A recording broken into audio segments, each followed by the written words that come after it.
Hello everyone and welcome back to another theme park obsession video. My name is Dylan and thank you so much for tuning back into the channel.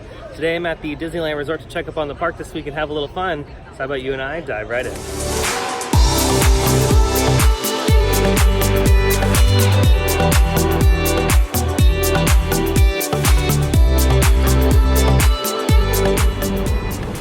Alrighty, so starting off at the Mickey and Friends parking structure, you can see that they are completely working on the new plaza area that'll be home to all the new trees and the new planters and the new places to sit. So this will look so much better and not a concrete jungle like it used to be. And they're just going to go ahead and match the pavers that they've put over on this side closest to the newest structure. So the new structure is completely open. All the escalators are running. You can park here now. It is wonderful. We actually parked there today. I love the new structure and it just looks so nice compared to the Mickey and Friends structure.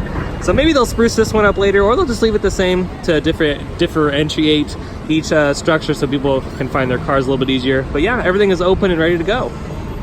And I know most of you guys have already seen this already, but I'm just gonna go ahead and give you one more shot of it. This is what the entire new area looks like. It's all brand new, nice and shiny, hot and fresh out the kitchen. So I love it, looks great. I just love that there's music here now because before they didn't have music. So this is just a good experience right off the get-go. And what's cool are these little big light bars that go all the way up and down the escalator. So that's pretty neat. All right, so here's a current look at the pedestrian bridges going in. You can see that they finished the rooftop here, so that's really cool. And over in the distance, you can see that they are completing the walkway that leads all the way to the new not tram loading, that is the Monorail Station, and it looks like we're not going to see a moving walkway at all. So a little bit unfortunate, but it's okay because a walkway to the Monorail Station is just nice in general. Upon entering the entrance plaza for both parks, looks like they're working on the old information kiosk that used to be here. Don't know if they're going to completely tear it down or maybe just refurbish it and open it up soon. So keep an eye on this in the next couple weeks. The Haunted Mansion is going to be celebrating an anniversary soon, and on Main Street here, where the Great Moments with Mr. Lincoln attraction is, they have a cool little art display for you to check out. So how about we go inside and take a look real quick. So I'm not going to look at all of them, but I'll just give you a little brief overview. But here is where you'll see a lot of the old concept art when they were designing and building the attraction. Some things ended up making it, and other things just didn't end up making it at all. And as an artist, so cool to take a look at all the old concept drawings for this beloved attraction. It's one of my favorites in the park, and seeing all the old art pieces is just awesome. So definitely take a look inside the Great Moments with Mr. Lincoln building, and you'll find the art display right when you walk in. Today is Wednesday, by the way, July 3rd, and the crowds here, I mean, in this particular area it's dead right now, but the rest of the park, it's actually pretty normal. It's not incredibly busy, but it's not really slow like we have been seeing in the past couple weeks. And that's just because a lot of the pass holders are blocked out. But now that Disney's starting to lift a lot of those slowly but surely, the parks are back to their normal summer crowd kind of schedule throughout the rest of the season until we reach the fall, when it might slow down just a tiny bit. Whee! Yep, it is the perfect day to ride Splash Mountain. It is nice and warm today. Alrighty, let's take a stroll through Galaxy's Edge. There aren't any boarding groups today, so we can just walk right in, which is nice. It's pretty average crowds here in Galaxy's Edge. It is busier than what I've seen it before, which is really good. I think the wait time for the Millennium Falcon attraction is at 80 minutes. But we're gonna go over to Docking Bay 7 and try out some new food. Alrighty, that was a great lunch at Docking Bay 7, and we're on our way out back to planet Earth. Check up on the rest of Disneyland. But we had a vegan option at Docking Bay 7. It was very good. I'll have a video on all the vegan options at Galaxy's Edge in the next couple days, so be sure to keep an eye out on that. Alrighty, here we go. Slowly but surely back to planet Earth. Here is the portal.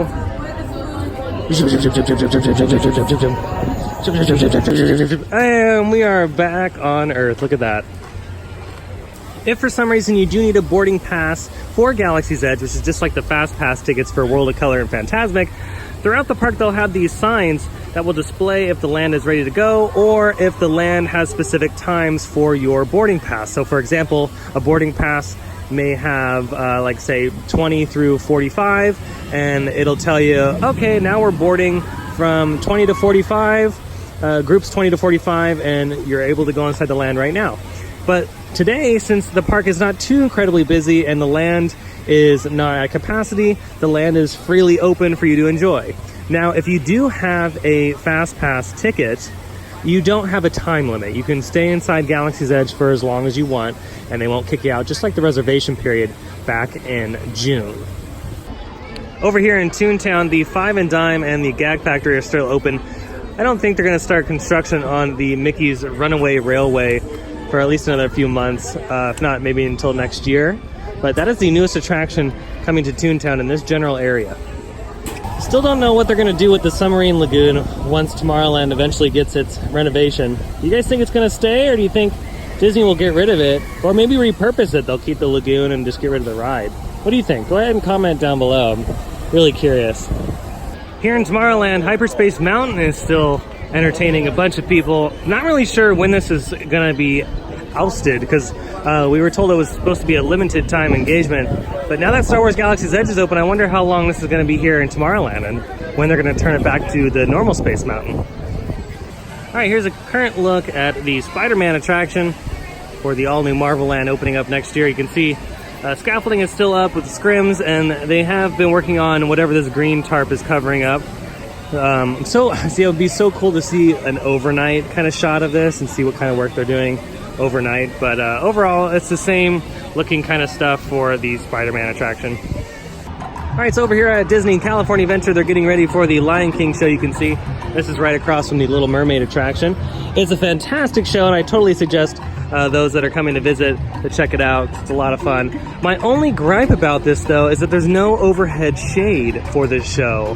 And it's weird because during the Food and Wine Festival, they had a big tarp over the top of these lighting truss systems they got up for the show. And they did it for the Food and Wine Festival, but it's weird how they didn't do it for this particular show because there is no shade, unfortunately, for this viewing. So I don't know, maybe later on down the road they'll add some shade, but for the time being, just keep that in mind when you're viewing the Lion King show. So the big news over here this week is the opening of the Emotional Whirlwind. What's cool is it's extremely colorful, and even at night it just shines. So shout out to all the crew members that worked pretty hard to make this simple carnival style flat ride into something more vibrant and colorful than its predecessor.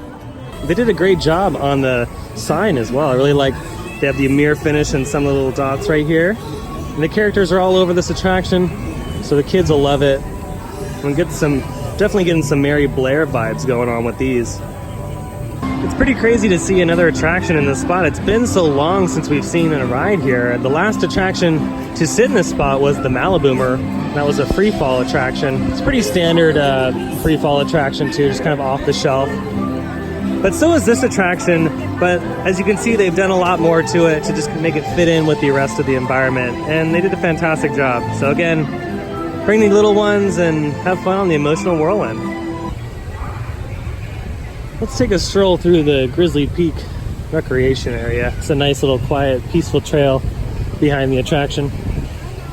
I've always loved the theming in this area of the park. Ever since day one, when I first came to California Adventure back in 2001, I thought that this was the coolest area of the park, and it's just the most lush. And now, 18 years later, the trees have grown in and everything looks so absolutely beautiful. It's a perfect little section of the park.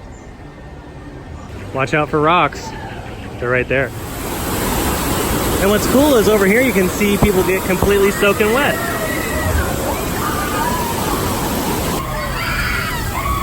Watch out though, because sometimes the geysers get you.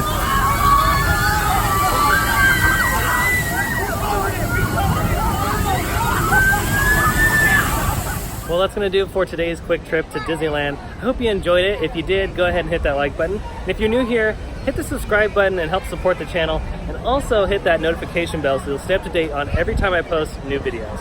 Other than that, I hope you have a beautiful day, and I'll see you next time in the parks. Bye.